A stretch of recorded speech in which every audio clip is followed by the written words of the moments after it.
नवम श्रेणी भाई भाई मानू एसपीएन एकेडमी तरफ स्वागत।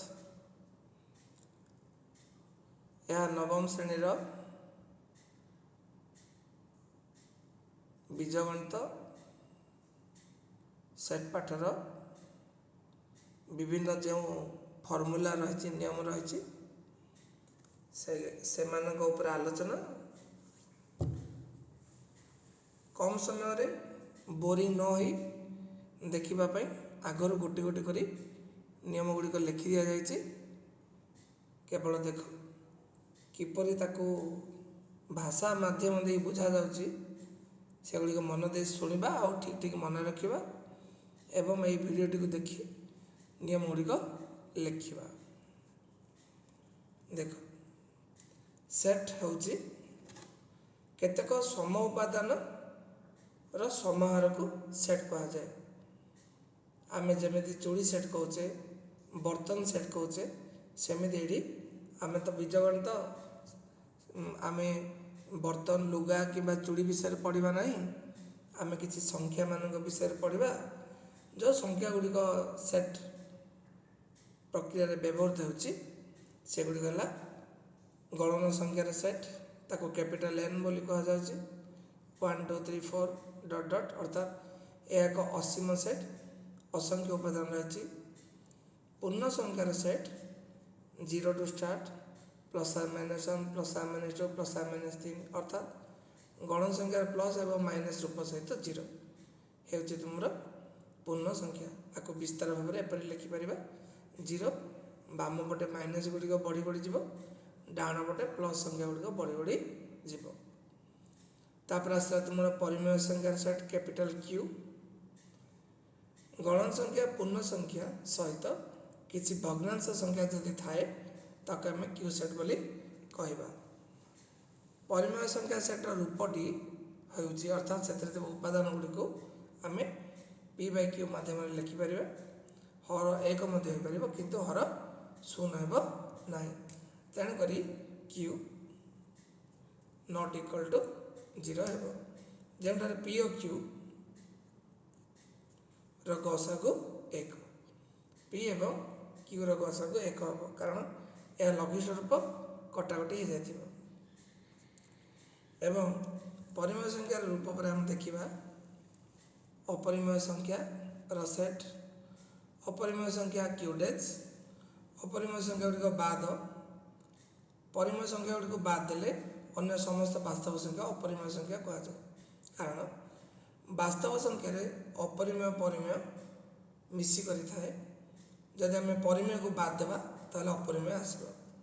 ये देखा केतक उदाहरण साधारणतः एभली रूट संख्या गुड़िक जे गुड़िक आ मूल्य बाहर ना यहपरी जो केतक उदाहरण दिए गुड़िक अपरिमेय संख्या से भली केतक अणपौनपुनिक संख्या अच्छी एपरी 0.10 1 00 1 000 यहपरी संख्या गुड़िक अणपौनपुनिक संख्या कह एवं प्रत्येक अणपौनपुनिक संख्या गोटे गोटे तुम अपरिमेय संख्या। तापर आसला तुम वास्तव संख्यार सेट होची आर वास्तव संख्यार सेट आर समस्त परिमेय अपरिमेय संख्या सेट को नहीं वास्तव संख्या सेट गठित होता है। ए परिमेय थाए अपरिमेय भी थाए एमान मध्य जो संपर्क रही एन जेड क्यू एवं आर मध्य जो संपर्क रही एन सेट टी जेड सेट मध्य रही अर्थात N subset of Z Z टा क्यू मध्य रही जेड सबसेट ऑफ क्यू एवं क्यू सबसेट ऑफ आर एटा सबसेट चिन्ह बा उपसेट बोली कहा जाए। जो पटे एमती खोला बागटी थाए ता बड़ सेट अटे एन सबसेट ऑफ जेड खोला पट जेड पट अच्छी जेड टा एन ठार बड़ यहपर तुम निजे अनुमान कर कि ठार बड़ यह बेन चित्र माध्यम रखिले एन जेड मध्य जेड एन क्यू मध्य एवं एन जेड क्यू सब आर सेट मध्य आर सेट अर्थात आर अच्छे वास्तव संख्यार सेट मध्य थाए।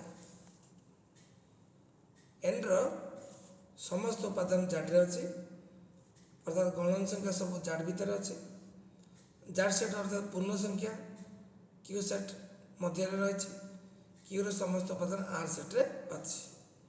जदि आम एपरी कहवा एन हूँ नेचुरल नंबर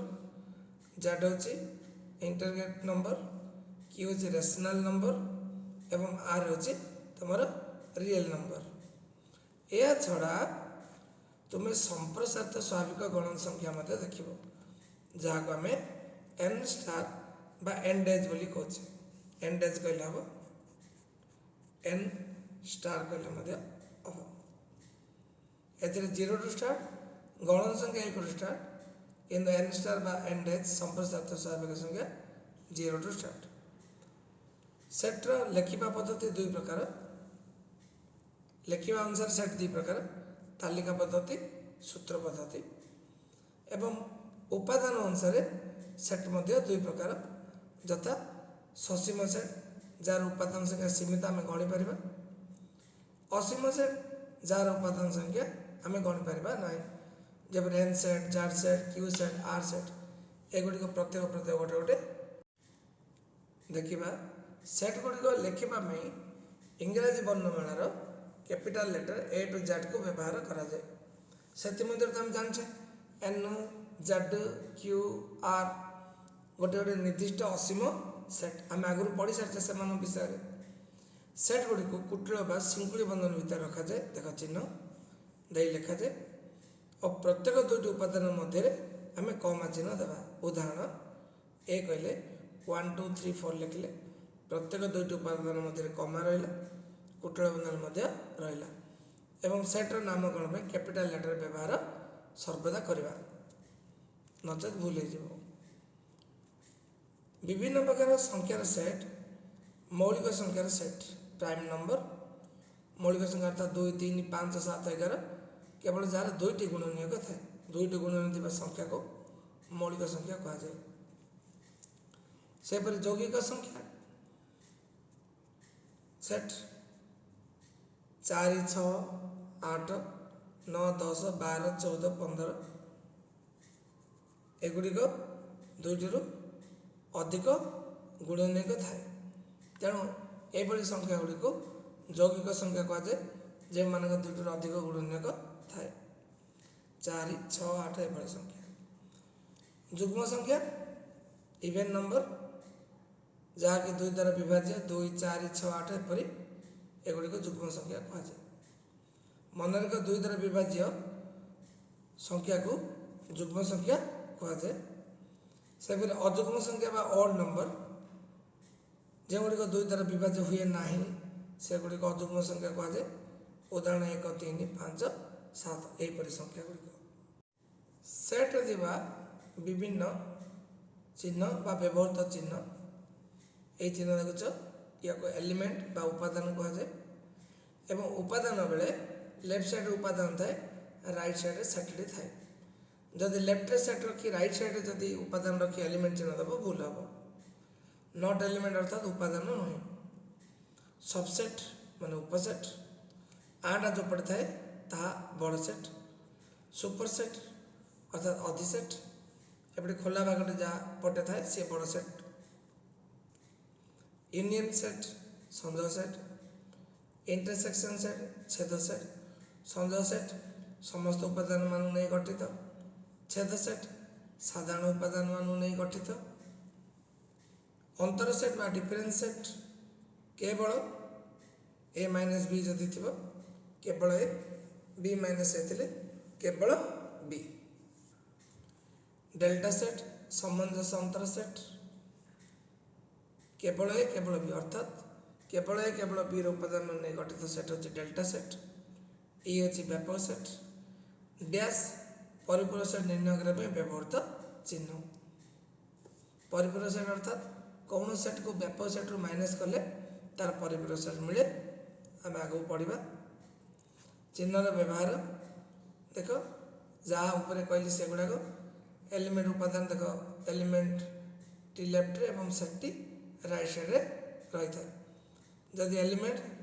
ताले एलिमेंट चिन्ह देवा जदि एलिमेंट नुहे ताले आमे नॉट एलिमेंट चिन्ह देवा रूट टू दैट उपादान नुहे तेणुक नॉट एलिमेंट चिन्ह देवा नॉट एलिमेंट उदाहरण -5 नॉट एलिमेंट ऑफ n किंतु √2 नॉट एलिमेंट ऑफ z किंतु आम जदि कहवा -5 एलिमेंट ऑफ z ताहले ठीक। ए सेटर समस्त उपादान तो बी रे थाए तेबे ए सबसेट ऑफ बी बा बी सुपरसेट ऑफ ए हुए। ए और बी रे समस्त उपादान समाहार गठित सेट होची ए यूनियन बी किंतु ए और बी रो साधारण उपादान ने गठित सेट होची ए इंटरसेक्शन बी। संजोग सेट सब उपादान मिसे कौन उपादान दुई थर लिखा ना एवं इंटरसेक्शन सेट रे उभय सेट जो उपादान थाए से गठित सेट ए माइनस बी अंतर सेट एवं ए माइनस बी कहले केवल ए उपादान बी माइनस ए कहले केवल बी उपादान एवं सामंजस्य अंतर जो रही तुम ए डेल्टा बी केवल बी सेट उपादान नहीं कि ए डेल्टा बी गठित होइछि। देखा कौन सी प्रश्न थी समस्त सेट उपादान नहीं गठित सेट हूँ व्यापक सेट अर्थात गोटे प्रश्न भितर जिते सब सेट रही से सबुठ बड़ सेट व्यापक सेट। एवं ए डेज ए परिपूरक सेट कहले E minus A B dash कहले E minus B सेपरि union days की इंटरसेक्शन डेज फिटेवाई आम से ई रु माइनस करवा ई रु माइनस करवा माने ताको आम परिपूरक सेट कहवा। आम जदि कण रे परिपूरक कण कहले 180 रु माइनस करछे सेपरि परिपूरक सेट कहले आम ई रु माइनस करवा। सेट गुड़ी को चित्र माध्यम जदि आम बुझाई वेन चित्र व्यवहार करछे अर्थात सेट प्रक्रिया को चित्र माध्यम प्रकाश कले वेन चित्र कहुए। जो चिन्ह गुड़िक चिन्हित कर तले सेट गुड़िक दि जाए A union B A intersection B A minus B minus A delta B A dash एटारे जो सेट गुड़िक सूचाऊँच से गुड़िक चिन्हित कर चित्र गुड़ देखिए मन रखा शब्द सेट चिन्हवा क शब्द कौ सेट आम व्यवहार करें किंबा बा जदि व्यवहार हो यूनियन ओ एवं उभय जदि व्यवहार हो इंटरसेक्शन व्यवहार करवा केवल थिले माइनस नाई थिले डैश केवल गोटे जदि वार्ड थी डेल्टा प्रश्न रे नाई शब्द थे मोट संख्यार सेट को ई बोली कहवा जदि नाई नथिबो ताको ए यूनियन बी कहवा। केतक नियम देखिबा छेद सेट संजोग सेट को बंटन करे अर्थात ए इंटरसेक्शन छेद सेट संजोग सेट को बी यूनियन सी को बंटन करे अर्थात A intersection B union B A intersection C या को कहा जाए छेद सेट संजोग सेट को बंटन करे सेपरि संजोग सेट छेद सेट को बंटन करे A union B intersection C कहले A union B A union C मझे इंटरसेक्शन चिन्ह रहा। संजोग सेट क्रम विनिमय नियम संजोग सेट क्रम विनिमय नियम A union B union A सेपरि छेद सेटर सामंजस्य अंतर सेटर क्रम विनिमय नुहे कि आम जापर क्रम विनिमय अर्थात केवल प्रथम सेट को द्वितीय बदला जाए स्थान बदल लिखा जाए दुईटी सेट से व्यवहार करा जाए सहयोगी तीनो सेट व्यवहार हुए संजोग सहयोगी छेदर सहयोगी पालन करे ना अंतर सहयोगी पालन करे सामंजस्य अंतर भी सहयोगी पालन करे। प्रथम दुईटी ब्रैकेट को रखला राइट साइड रे शेष दुईटी को ब्रैकेट रे रखिबा very very important most important De Morgan का नियम ए यूनियन बी डेज कहले A dash intersection B dash देखो पिले माने एपटे मन रखा केमती लेफ्ट यूनियन थिले राइट रे इंटरसेक्शन लेफ्ट इंटरसेक्शन थिले राइट रे यूनियन गोटे पटे बंधनी गोटे पटे बिना बंधन विभिन्न सेट्र सूत्र पद्धति देख यूनियन अच्छे किंबा इंटरसेक्शन अच्छे ओ व्यवहार करवा माइनस अच्छे प्रथम element second not element B minus बीटा एलिमेंट एटा नॉट एलिमेंट यह केवल को बुझाऊँ ए रो उपादान संख्या ए रो मोड ए यूनियन बी रो उपादान संख्या ए यूनियन बी रो मोड एपरि आम चिन्ह दे उपादान संख्या लिखिपर विभिन्न सूत्र गुड़िक शिखा एक सी बहुत कम आसो ए यूनियन बी रो मोड कहले देखा सूत्र गुड़िक यही सूत्र गुड़िक आम मन रखा जदि ए बी जोग कर इंटरसेक्शन पहले यूनियन आसे केवल ए केवल बी एवं इंटरसेक्शन जदि जोग करवा बी ए यूनियन बी आसे डेल्टा सहित इंटरसेक्शन जोग कले बी यूनियन आसे जदि ए इंटरसेक्शन बी शून्य सेट होता है तब इंटरसेक्शन दरकार नहीं केवल ए बी जोग कर आम ए यूनियन बी आनीपर ई रु ए यूनियन बी डैश फेडले भी ए यूनियन बी आस कारण कौन से सेटर डैश फेडले तार बिना डैश टी आसे से ए इंटरसेक्शन बी ये आसी आम ए बी को जोग कर यूनियन पड़े इंटरसेक्शन आसो यूनियन रू डेल्टा पड़े भी इंटरसेक्शन आसो ए रु केवल ए पढ़ा बी रु केवल बी पढ़ा कि ई रु ए इंटरसेक्शन बी डैश पढ़ा ताले इंटरसेक्शन बी आसो ए डेल्टा बी रो मोड कहले ए यूनियन बी रो mod minus A intersection B रो मोड कि आम A minus B minus A मिसई पार ए बी मिसई आम दीटा इंटरसेक्शन माइनस कर ई रो ए डेल्टा बी रो डैश को आम माइनस कर जो ए इंटरसेक्शन बी शून्य सेट हो से डेल्टा जिते यूनियन से सूत्र गुड़िक लिखा मन रखा घोषा कार्टेशियन गुणफल ए इंटू बी कहले ए मोड इंटू बी मोड ए स्क्वायर कहले भी ए मोड बी ए मोड ए मोड अर्थात ए उपादान संख्या ए मोड ए उपादान संख्या को मन रखा।